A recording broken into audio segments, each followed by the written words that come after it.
ஓம் அகத்தீசாய நம. ஞானசக்தி ஊடக பார்வையாளர்கள் திருவடியை வணங்குகின்றேன். நான் உங்கள் விஜயகுமார். அருளாளர்களே, நாம் திருக்குறளில் துறவரவியல் அப்படின்ற நுட்பத்தை ஆய்வு செய்துக்கிட்டு இருக்கோம். அருளுடைமை அதிகாரத்தில் 2வது திருக்குறள், நல்லாற்றால் நாடி அருளால்க பல்லாற்றால் தேரினும் அஃதே துணை அப்படின்றது இந்த குறள். இதுக்கு அர்த்தம் என்ன சொல்லியிருக்கிறார் அப்படின்றத பார்த்தலாம்.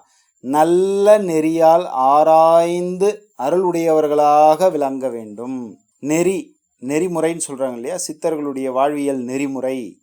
அது எப்பொழுதுமே எண்ணம் சொல் செயல் இவற்றால் தனக்கோ பிறருக்கோ தற்காலத்திற்கோ பிற்காலத்திற்கோ உடலுக்கோ உயிருக்கோ மனதிற்கோ துன்பம் தராத செயலில் வாழுகின்ற வாழ்வியல் முறைதான் நல்ல நெறியால் ஆராய்ந்து அருளுடையவர்களாக விளங்க வேண்டும். ஆராய்ந்து அறிந்து அருள் சக்தி உடையவர்களாக வாழ வேண்டும் அப்படின்றார். பல வழிகளால் ஆராய்ந்து பார்த்தாலும் அவ்வருளே வாழ்க்கைக்கு துணையாக உள்ளது.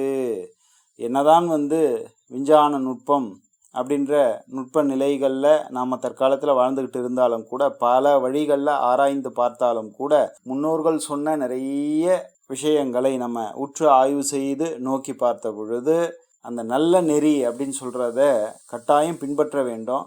அருள் உடையவர்களாக அதனால் நாம் மாற்றி நிற்க வேண்டும். அந்த அருள்தான் நம் வாழ்க்கைக்கு எப்பொழுதுமே துணையாக நிற்கும். அருளை தவிர நம் வாழ்க்கைக்கு வேறேதும் துணை நிற்காது அப்படின்றத இந்த இடத்துல தெள்ள தெளிவாக அருள் சக்தியினுடைய தன்மையை வெளிப்படுத்தி நிற்கின்றார் திருவள்ளுவர் பெருமான். நன்றியோடு நான் உங்கள் விஜயகுமார். ஓம் சிவாய அகத்தீசாய நம.